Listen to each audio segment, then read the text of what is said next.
y a des joueurs à Lyon, Depay, Fekir, ça sert à rien de leur donner des schémas préférentiels dans le jeu parce que à l'instinct, c'est eux qui ils rythment le match et qui vont te donner un style de jeu parce ils ont ça.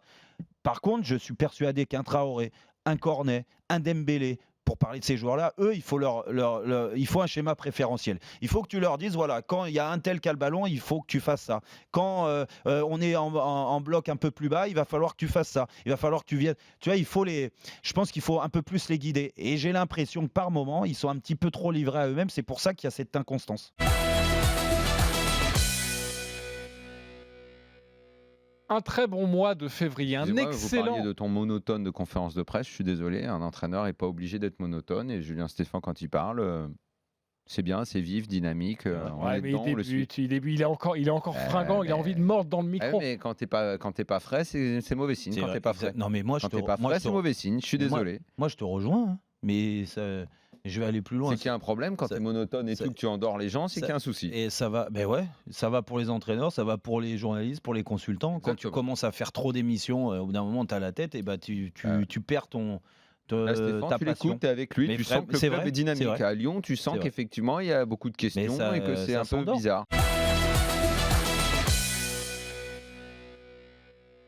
Ça s'est beaucoup joué sur l'efficacité, justement sur ses opportunités.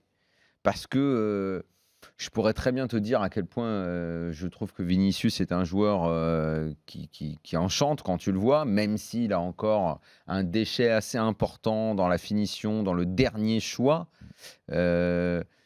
Oui, j'ai eu l'impression pendant pas mal de temps que le milieu du Real était supérieur, était en train de s'imposer, que le Real allait finir par marquer. Et l'efficacité, c'est ça qui a fait que le score s'est gonflé d'un seul coup.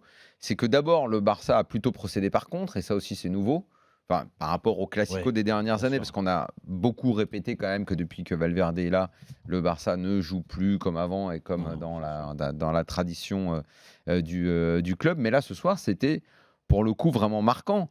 Tu vois, Dembélé est dans le coup de 2 buts sur 3.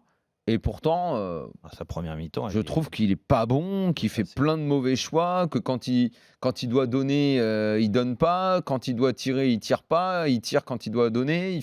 On a toujours l'impression qu'il fait l'inverse de ce qu'il faut faire. Et pourtant, paradoxe. il fait une bien meilleure deuxième mi-temps quand même. Ouais, il est dans le coup de 2 buts, alors que Messi, qui pour moi quand même est toujours évidemment le joueur phare, celui qui rayonne, n'est dans le coup d'aucun but. Donc il y a plein de paradoxes. Ouais. Il y a plein de paradoxes dans ce match qui, au final, reste toujours le match à ne pas rater, le match extraordinaire. Moi, je m'ennuie jamais devant un Real Barça, quoi.